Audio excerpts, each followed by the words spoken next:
नमस्कार, मैं छत्तीसगढ़ अखबार से सुनील कुमार आपके सामने एक छोटी सी खबर लेकर आया हूँ। हम 5 मिनट में इसको ख़त्म करेंगे।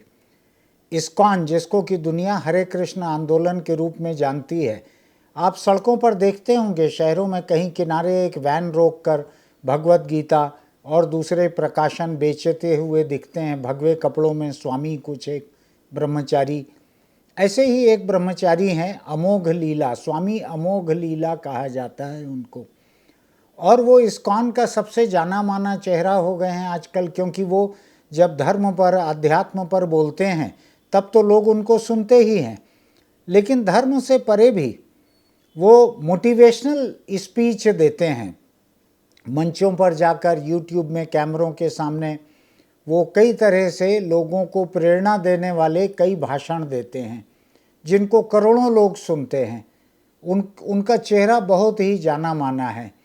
लेकिन होता यह है कि जब लोग लगातार इतना बोलते हैं, कभी उनसे कोई चूक हो जाती है। हम आपको उनका एक छोटा सा वीडियो सुना रहे हैं। इस वीडियो में उनसे एक जरा सी चूक हो गई तो इस्कॉन ने एक संगठन के रूप में ये तय किया कि स्वामी अमोघ लीला अब 1 महीने गोवर्धन पर्वत पर रहेंगे अकेले। वो कोई सार्वजनिक रूप से किसी से मिलेंगे नहीं, किसी कार्यक्रम में शामिल नहीं होंगे। अगर सरकारी जुबान में कहा जाए तो उनको सस्पेंड करके लाइन अटैच कर दिया गया है 1 महीने के लिए। अब इस 1 महीने वो वहाँ रहकर प्रायश्चित करेंगे, आत्ममंथन करेंगे, आत्मविश्लेषण करेंगे कि इतना अच्छा बोलने वाले उनसे ऐसी कौन सी चूक हो गई जो उनकी संस्थान की रीति नीति के खिलाफ गई, या सामाजिक दबाव में संस्थान ने उसको मान लिया कि ये गलती हुई है उनसे। ये छोटा सा वीडियो आप देखिए, इसके बाद मैं आपसे बात करता हूं। देखो, दिव्य पुरुष है नहीं है ये बात की बात। पहली बात, कोई भी दिव्य पुरुष किसी जानवर को मार के खाएगा क्या? वो मछली खाएगा? मछली को दर्द होता है। और अगर विवेकानंद अगर मछली खाए, ठीक है, तो क्या एक सिद्ध पुरुष मछली खा सकता है? अगर आज आपके सामने एक सिद्ध पुरुष हो, क्या मछली खाएगा वो? सिद्ध पुरुष के हृदय में करुणा होती है। क्या सिद्ध पुरुष फाफा फाफा कर सकता है?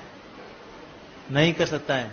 क्या सिद्ध पुरुष बोल सकता है कि बैंगन तुलसी से ज्यादा श्रेष्ठ है, क्योंकि तुलसी खा के पेट नहीं भरता, बैंगन खा के पेट भरता है? ठीक है। ये फुटबॉल खेलना भगवत गीता से ज्यादा श्रेष्ठ है, ठीक है। ये अगर कोई ऐसा बोले तो ठीक है, ये नहीं, ये ठीक नहीं है। देखो, वैसे हम विवेकानंद जी का सम्मान करते हैं। अगर यहां विवेकानंद जी खड़े होते, मैं उनको दंडवत करता कि भाई अच्छे साधु पुरुष हैं।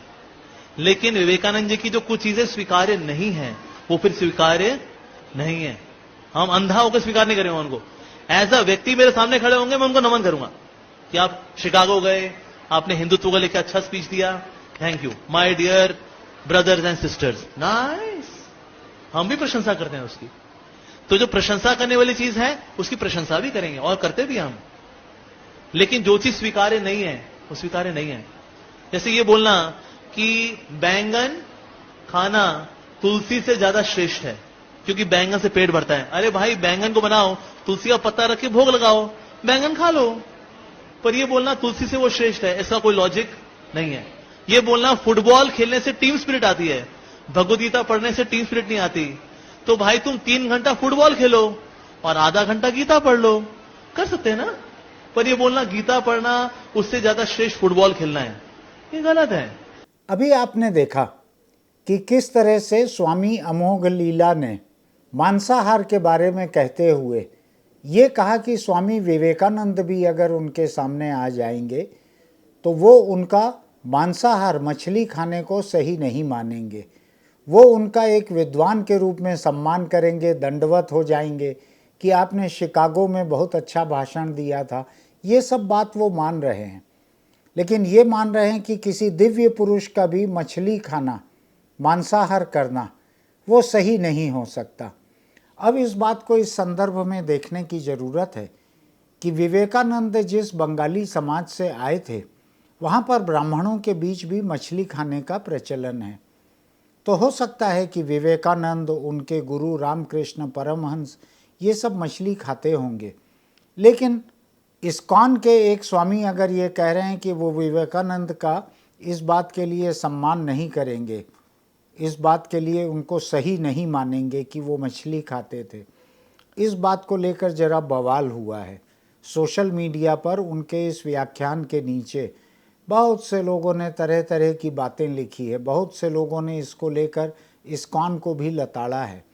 तो एक संगठन की अपनी मजबूरियां रहती है। अपने किसी सदस्य के किए हुए किसी काम पर अगर सार्वजनिक रूप से बवाल होता है तो उनको विरोध करना पड़ता है, अपने सदस्य का भी। तो ऐसा ही हुआ है।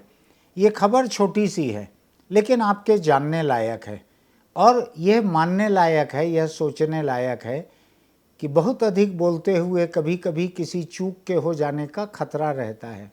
मैं भी रोज़ बहुत से समाचारों पर जब रोज़ बोलता हूँ तो मुझको भी ये डर लगे रहता है कि मैं रोज़ बोलता हूँ और मुझसे भी कोई चूक हो सकती है।